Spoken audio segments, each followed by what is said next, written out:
Magandang hapon mula sa DOST Pag-asa. Ito po ang ating update ngayong Thursday, March 5, 2026. Patuloy pa rin yung epekto ng hanging amihan o northeast monsoon sa northern portion ng ating bansa. Kasama dyan yung Cagayan, Isabela, Batanes, Ilocos Norte, Ilocos Sur, Apayao, Abra at Kalinga. Ibig sabihin ay posible pa rin tayong makaranas ng mga pag-ambon at mas relatively malamig na temperatura kaysa dito sa Metro Manila at sa natitirang bahagi ng ating bansa na kung saan easterlies ang nakakaapekto. Yung easterlies po, yung mainit na hangin na nanggagaling sa Pacific Ocean. At ito rin yung dahilan kaya mas maalinsangan yung nararanasan natin na temperatura sa kasalukuyan, lalo na sa tanghali. At para sa magiging forecast natin na bukas, magpapatuloy pa rin naman yung epekto ng hanging amihan at mataas yung tsansa ng mga pag-ambon dito sa Cagayan at sa Isabela. Pero amihan pa rin naman yung nakakaapekto dito sa Batanes, sa Ilocos Norte, Ilocos Sur, Abra, Apayao at Kalinga, pero mas mababa na yung tsansa ng mga pag-ambon. Dito naman sa Metro Manila at sa natitirang bahagi ng Luzon ay mababa yung tsansa ng mga pag-ulan, pero posible pa rin yung mga localized thunderstorms o yung mga panandaliang pag-ulan. Halimbawa, nasa biyahe tayo, highway, ay may encounter tayo na mga pag-ulan sa isang area lamang at paglagpas natin doon ay mawawala na rin ulit yung mga pag-ulan. Yun po yung mga example lang ng mga localized na pag-ulan. Agwat ng temperatura na na-observe natin dito sa Metro Manila ay 24 to 33, dito naman sa Tagaytay ay 20 to 30 at sa Legazpi ay 24 to 32. Dito sa Visayas at sa Mindanao, sa kabila ng epekto ng easterlies at yung mga kaulapan na previously nakakaapekto dito sa eastern portion ng Mindanao ay sa kasalukuyan na humupa na po. At ito po ay nabawasan pa. Ibig sabihin, sa buong Visayas at Mindanao, mababa po yung tsansa ng mga pag-ulan. Also, again, posible pa rin naman yung mga localized thunderstorms, pero mas bumaba lang yung tsansa ng occurrence o yung posibilidad na mangyari ang mga ito. Ang agwat ng temperatura, dito sa Cebu ay 26 to 32, dito naman sa Iloilo ay 26 to 32 din, at sa Davao ay 25 to 33.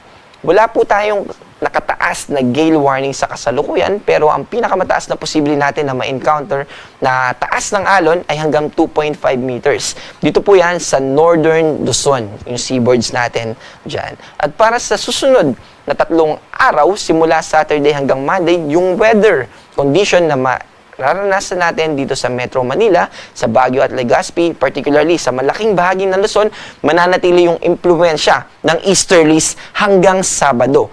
Pero simula Sunday o sa Linggo ay muling lalakas yung hanging amihan. Kaya kung mapapansin po natin, nagbago yung icons natin dito. Yung muling paglakas po ng amihan ay posibleng magdulot ng mga pag-ambon dito sa Baguio at sa Legazpi hanggang sa Monday. Pero dito naman sa Metro Manila, mananatiling mababa yung tsansa ng mga pag-ulan at in terms of yung difference ng icon na ito, posible yung mga thunderstorms dito sa Metro Manila hanggang Saturday, pero simula Sunday hanggang Monday, most likely mga pag-ambon na lamang po ito at associated ito sa amihan.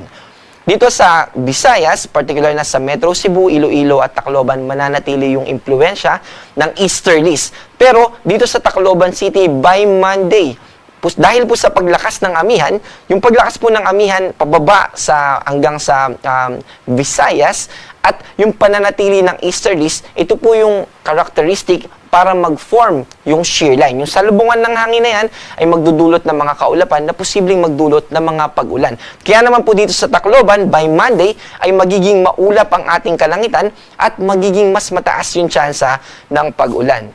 Dito naman sa Mindanao, tulad po ng binanggit natin kanina na posibleng pagbuo ng shear line, ay dito naman po ito makakaapekto sa northeastern part ng Mindanao, particular na dito sa Cagayan de Oro by Monday din po. Pero throughout Mindanao ay magiging mababa po yung tsansa ng mga pag-ulan. Pero watch out pa rin doon sa mga localized thunderstorm na binanggit natin kanina para malaman po natin kung may posibilidad ba ng thunderstorm sa mga lugar natin, ay posible nating bisitahin yung panahon.gov.ph, i-click natin yung icon doon na bell sa upper right at makikita natin hanggang municipality level po ay pinapalabas po natin doon sa ating website na iyon. Also, sa mga curious po, paano po ba puntahan yung mga warnings and issuances ng Pag-asa patungkol sa heat index?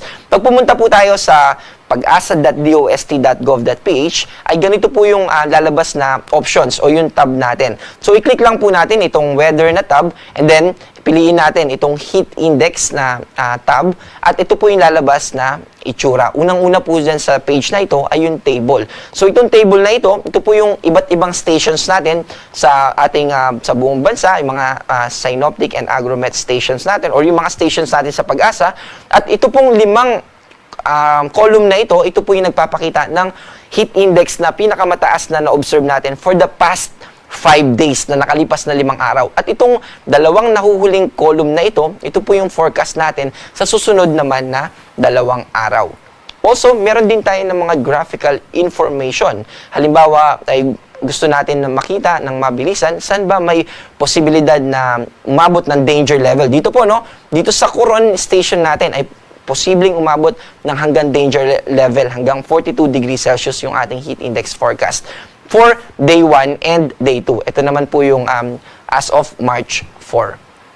Meron din po tayong mga infographics. Halimbawa, ano po ba yung mga posible nating maranasan kapag na-expose tayo sa matinding init ng araw? Dito po lalabas yung mga sintomas at ano yung mga dapat nating gawin para maiwasan o ano yung mga first aid na pwede nating gawin. Also, hanggang kailan po ba matatapos ang amihan?